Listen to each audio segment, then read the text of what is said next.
flowing there, but now the Arbari river is flowing because we നിങ്ങളുടെ പ്രകടനം അനിതര സാധാരണമായിരുന്നു. നിങ്ങളുടെ പ്രവർത്തനങ്ങൾ എന്നിൽ വലിയ മതിപ്പുളവാക്കിയിരിക്കുന്നു. പരിസ്ഥിതി സംരക്ഷണത്തിന് നിങ്ങൾ മുന്തിയ പരിഗണന നൽകിയത് എന്നെ വളരെയധികം സന്തോഷിപ്പിക്കുന്നു. നിങ്ങളുടെ എല്ലാ പരിപാടികൾക്കും എന്റെ പിന്തുണയുണ്ട്. ഒരു കാര്യം പ്രത്യേകം ഞാൻ നിങ്ങളെ ഓർമ്മിപ്പിക്കുന്നു. കേരളത്തിൽ ഇഷ്ടം പോലെ മഴ കിട്ടുന്നുണ്ട്. ധാരാളം നദികളുണ്ട്. പക്ഷെ കേരളത്തിന് വെള്ളം ഉപയോഗിക്കുന്ന കാര്യത്തിൽ വേണ്ടത്ര അച്ചടക്കമില്ല. 100% സാക്ഷരത കൈവരിച്ച കേരളത്തിന് ജലസാക്ഷരത പോരാ. മനുഷ്യനോടെന്ന പോലെ മണ്ണിനോടുമുള്ള നിങ്ങളുടെ ആഭിമുഖ്യത്തെ ഞാൻ അഭിനന്ദിക്കുന്നു.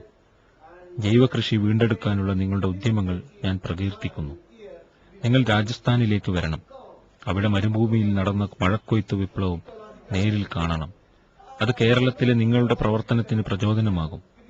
ഏതു സമയത്ത് നിങ്ങൾ വിളിച്ചാലും ഇനി ഞാൻ വരും. രാജസ്ഥാനിലെ മഴക്കൊയ്ത്ത് പ്രസ്ഥാനത്തിന്റെ ഉപജ്ഞാതാവും മക്സാസെ അവാർഡ് ജേതാവുമായ രാജേന്ദ്ര സിംഗ് സോളിഡാരിറ്റി സംസ്ഥാന ഭാരവാഹികളോട് പറഞ്ഞതാണിത്. ഒരു സമ്മേളനം നൽകുന്ന മുഴുവൻ സന്ദേശങ്ങളും 1,00,000-ഓളം യുവാക്കൾ പങ്കെടുത്ത നിങ്ങളുടെ പ്രകടനം കേരളത്തിന് നൽകിക്കഴിഞ്ഞു. മഴ കാരണം സമ്മേളനത്തിൽ പ്രസംഗിക്കാൻ കഴിയാത്തതിനെക്കുറിച്ച് ചോദിച്ചപ്പോഴാണ് ആസാദ് ബച്ചോവ ആന്തോളൻ നേതാവ് ബൻവാരിലാൽ ശർമ്മ ഇങ്ങനെ പ്രതികരിച്ചത്.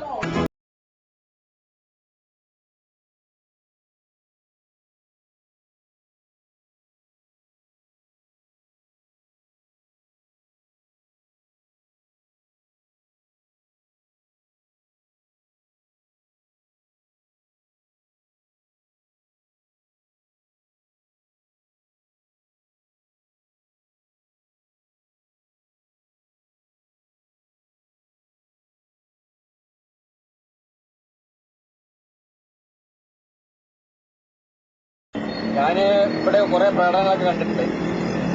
മുഴുവൻ പ്രകടനം ഇവിടെ തന്നെ പ്രകടനം ഇവിടെ തന്നെ പുറപ്പെടാറ് വളരെ അച്ചടക്കത്തോടുള്ള ഒരു യുവസമൂഹത്തെയാണ് എനിക്ക് വീക്ഷിക്കാൻ സാധിച്ചത്. മറ്റുള്ള ജാഥകളെല്ലാം ഒരു അച്ചടക്ക ലംഘനമായിട്ടാണ് ഞാൻ അധികം വീക്ഷിക്കാറുള്ളത്. പൊതുവെ ഈ ജാഥ മറ്റുള്ള നിന്നെല്ലാം വിഭിന്നമായിട്ടാണ് എനിക്ക് കാണാൻ സാധിച്ചത്. ഈ ജനസമൂഹത്തിനൊരു മാതൃക പോലെയാണ്. ഇതുപോലെ പ്രകടനമാണ് മറ്റുള്ളവരും കാഴ്ചവെക്കേണ്ടതെന്നുള്ളതാണ് മനസ്സിന് എനിക്കുണ്ടായത്.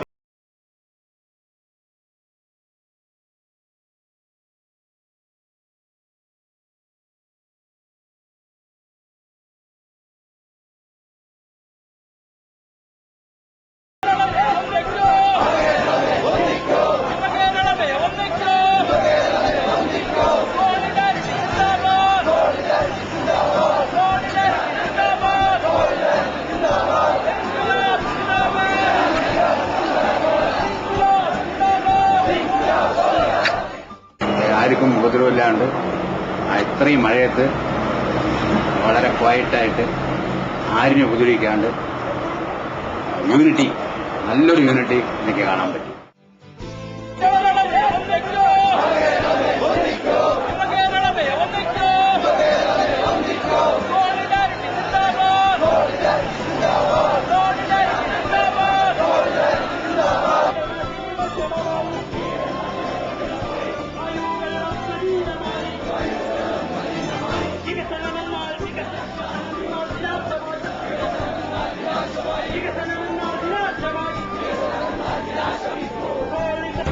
ട്രാഫിക് ബ്ലോക്ക് ഒന്നും കാര്യമായി ഉണ്ടായി. മറ്റുള്ള പാർട്ടികളൊക്കെ വന്നു കഴിഞ്ഞാൽ സമ്മേളനം പറഞ്ഞു കഴിഞ്ഞാൽ ഇന്നലെ ബാറിലുണ്ടാവും, ബ്രാൻഡ് ഷാപ്പിലുണ്ടാവും. അങ്ങനത്തെ ഉള്ളൊരു ഇതിലല്ല. പിന്നെ ഒക്കെ ചെറുപ്പക്കാരാണ്.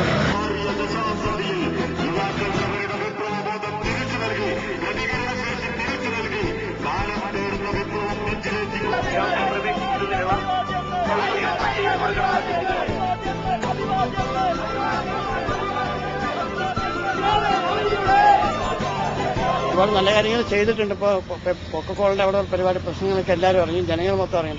സോളിഡാരിറ്റി എല്ലാ കാര്യത്തിലും ചെയ്യുകയാണെങ്കിൽ, ജനങ്ങൾക്ക് വേണ്ടി ചെയ്യാൻ പറ്റുകയാണെങ്കിൽ അത് വലിയ നല്ല കാര്യം തന്നെയാണ്. അത് സോളിഡാരിറ്റി ചെയ്യുന്നുണ്ട്. ദന്തഗോപുരങ്ങളിൽ നിന്ന് പോലും മുതലാളിത്തത്തിന്റെ സംഗീതം ഉയർന്നു കേൾക്കുന്ന വർത്തമാനകാലത്ത് നിറഞ്ഞ പത്തായ തിരകളിൽ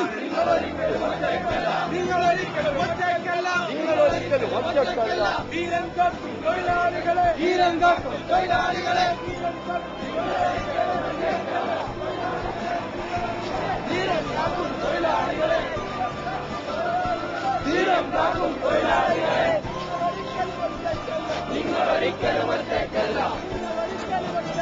Solidarity Zindabad, Solidarity Zindabad, Solidarity Zindabad, Solidarity Zindabad.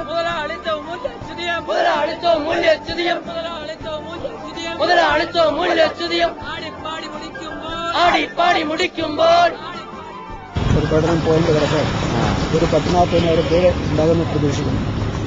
പക്ഷേ അടുത്ത കാലത്ത് ഇത്ര വലിയൊരു പ്രകടനം കണ്ടിട്ടില്ല.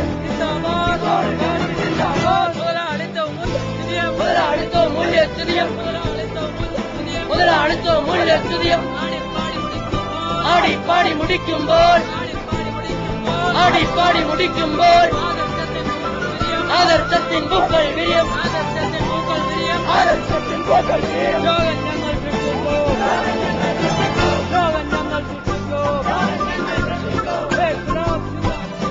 വളരെ ഭംഗിയായിട്ടുള്ള ഒരു പ്രകടനമായിരുന്നു. എന്റെ ജീവിതത്തിൽ ഇത്രയും ചിട്ടയായിട്ടുള്ള ഒരു പ്രകടനം ഞാൻ കണ്ടിട്ടില്ല.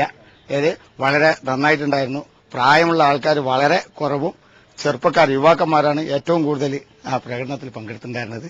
എനിക്ക് വളരെയധികം സന്തോഷമുള്ള ഒരു സംഗതിയായിരുന്നു.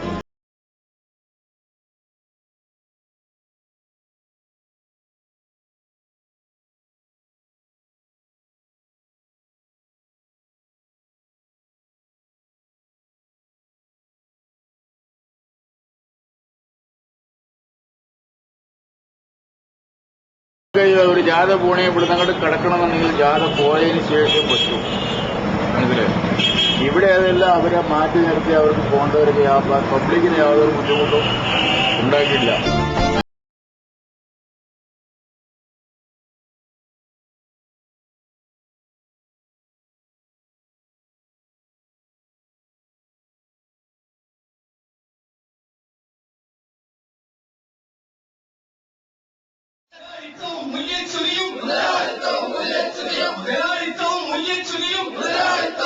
പൂക്കൾ വിരിയും. ലോകം ഞങ്ങൾ സൃഷ്ടിക്കും.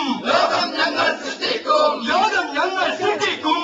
ലോകം ഞങ്ങൾ സൃഷ്ടിക്കും. ഇൻകുലാബ് സിന്ദാബാദ്. ഇൻകുലാബ് സിന്ദാബാദ്. സോളിഡാരിറ്റി സിന്ദാബാദ്. സോളിഡാരിറ്റി സിന്ദാബാദ്. വിദ്യാർത്ഥികളെ വലയിൽ വീഴ്ത്തി. വിദ്യാർത്ഥികളെ വലയിൽ വീഴ്ത്തി. വിദ്യാർത്ഥികളെ വലയിൽ വീഴ്ത്തി. വിദ്യാർത്ഥികളെ വലയിൽ വീഴ്ത്തി. യുവശക്തികളെ അടിമകളാക്കി. യുവശക്തികളെ അടിമകളാക്കി. യുവശക്തികളെ അടിമകളാക്കി. യുവശക്തികളെ അടിമകളാക്കി. രാജ്യത്തിന്റെ ശാന്തി തകർത്ത്. രാജ്യത്തിന്റെ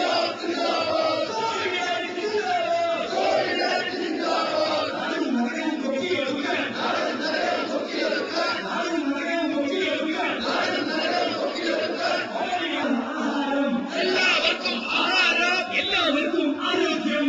എല്ലാവർക്കും ആരോഗ്യം. എല്ലാവർക്കും വിദ്യാഭ്യാസം. എല്ലാവർക്കും വിദ്യാഭ്യാസം. എല്ലാവർക്കും വിദ്യാഭ്യാസം. എല്ലാവർക്കും വിദ്യാഭ്യാസം. വികസനം എന്നാൽ മുന്നേറ്റം. ബോധം. ദൈവഭക്തി മൂല്യബോധം. ദൈവഭക്തി മൂല്യബോധം. ദൈവഭക്തി മൂല്യബോധം.